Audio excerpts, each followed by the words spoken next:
Hey there, Grumpy Old Fart here. Due to YouTube's changing quote-unquote community standards, I created a channel called Grumpy Old Fart over on Rumble, a free speech alternative to YouTube. You can see all of my stuff over there, including my political and social commentary, as well as my current events videos. The links to my YouTube and Rumble channels, as well as links to let you order my books, are in the description of this video. If you enjoy my content, please like, share, subscribe, and comment. I welcome your comments, even if you disagree with me. Now, on with the video. Hey there, Grumpy Old Fart here. I'm doing a UFO video on the National Press Club disclosure event that took place this last week. Now, I want to set some stuff out right there at the beginning so nobody misunderstands me. Dr. Stephen Greer spoke at the National Press Club on the subject of UFO disclosure. Dr. Greer started the disclosure project years ago, and I am 100% behind that project. We need to know. Okay? Now, full disclosure, I am not a fan of Dr. Stephen Greer as an individual. He has admitted to taking mind-altering drugs to talk to aliens. So I don't put much stock in his personal UFO or alien stories. However, the work he's done with the Disclosure Project is extremely impressive. It is absolutely wonderful, and I 100% agree with that. The Disclosure Project handed over their intelligence archives to the U.S. government. This includes government documents from the United States, United Kingdom, Canada, Australia, Russia, and many more. It included 145 top secret black sites, all listed on a map.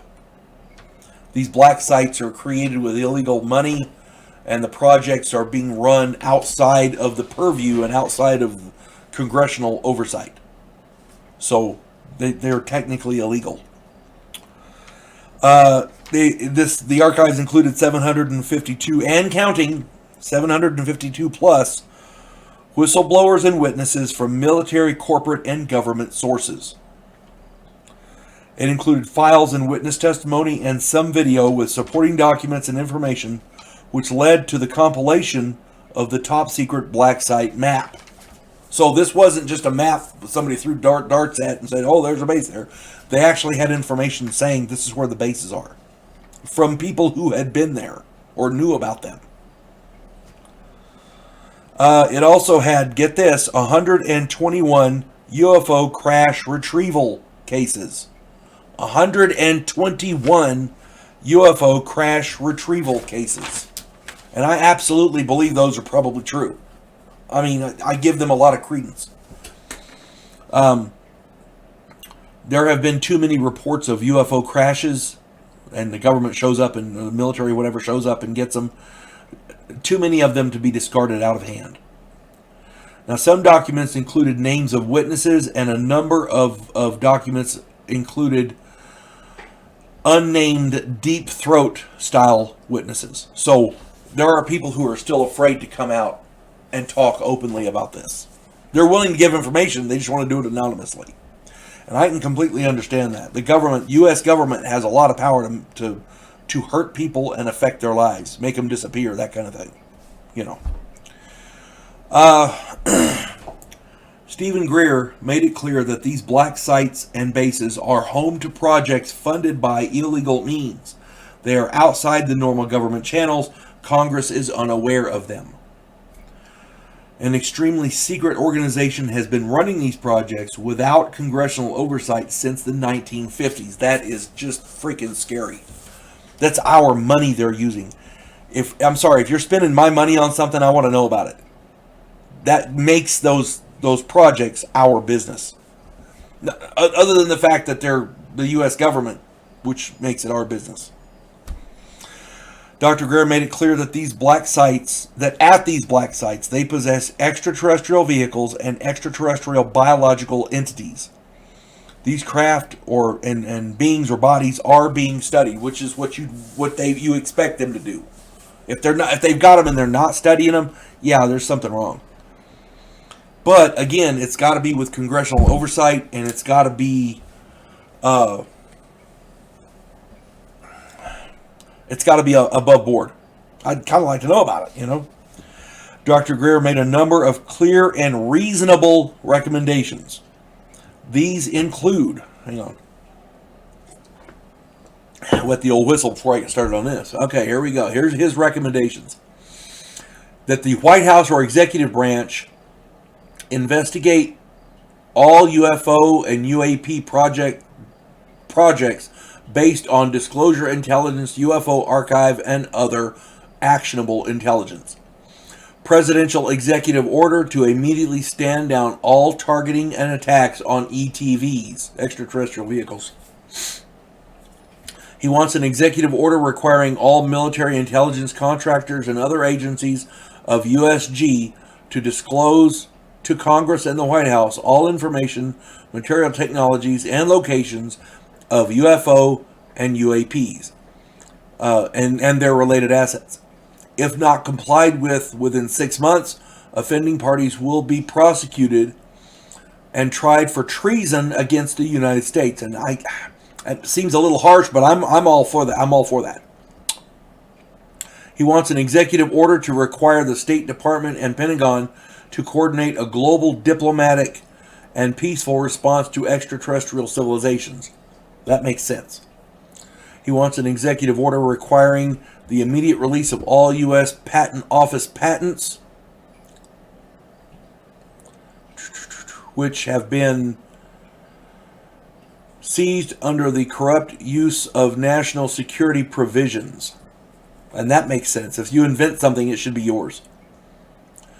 He wants an executive order to immediately require U.S. Space Force and Pentagon to coordinate assets with the State Department, UN, and other foreign governments to initiate protocols for peaceful diplomatic contact with all ET civilizations.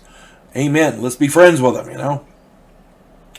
And he wants an executive order to immediately disclose advanced energy generating technologies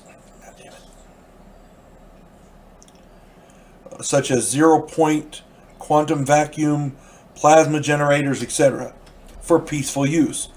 Now, electrogravitic, meaning anti-gravity propulsion, he wants to remain classified pending review of military applications and national security concerns. And yeah, you want it to be disclosed, but you want to be careful about it. So I get that. He's also making recommendations to Congress itself. He wants Congress to immediately pass a $50 billion bill to support research and development and application of zero-point and related free energy systems requiring open source disclosure. He wants an amnesty provision for 6 to 12 months for all whistleblowers, executives, government personnel, and corporations, provided full and complete disclosures are made. After this amnesty period, individuals and corporations, both private and governmental, will be vigorously prosecuted, and I get that too.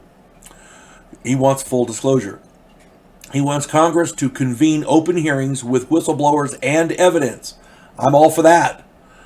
And he also wants Congress to pass legislation to explicitly protect personal safety, pensions, and private assets of whistleblowers.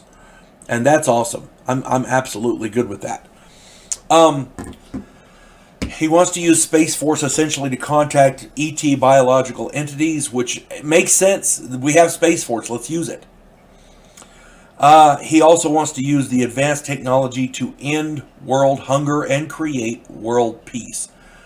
I don't think that'll happen, but that is an awesome idea. It's a wonderful goal.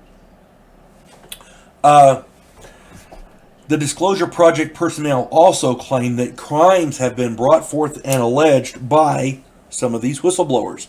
These crimes include treason against the United States, murder, mass murder, torture, kidnapping and abduction, embezzlement of government funds, embezzlement of private funds, bank fraud, money laundering, illegal surveillance, insubordination and insurrection against the United States, false imprisonment, witness and whistleblower intimidation, theft of intellectual property, trespassing, burglary, framing of innocent people, government corruption, blackmail, bribery, illegal use of government and military property, and many more. And as I recall, I've done a couple videos on Roswell, and as I recall, many of those witnesses to that event were threatened by the government and military personnel. You know, you better keep your mouth shut, or they'll find your body in the desert, kind of thing. Those people didn't do anything wrong. They happened to be there and happened to see something. There's no, they're not criminals. Why was the government going after them like that? I understand they want to keep it secret, but you could have them sign a paper. We want to keep this secret because this is technology we can use and it'll help America, blah, blah, blah, and that's fine. But to threaten people like that, I'm sorry, ultimately it's wrong, it's illegal. So yeah, there should be prosecutions for that. All that being said, this disclosure project, I think, is a worthwhile endeavor. We need to know what's going on. If 1/10 of what the disclosure project alleges is true, then someone has some serious explaining to do. Now, this National Press Club disclosure event is available for free on YouTube. You can watch it yourself. I suggest you do.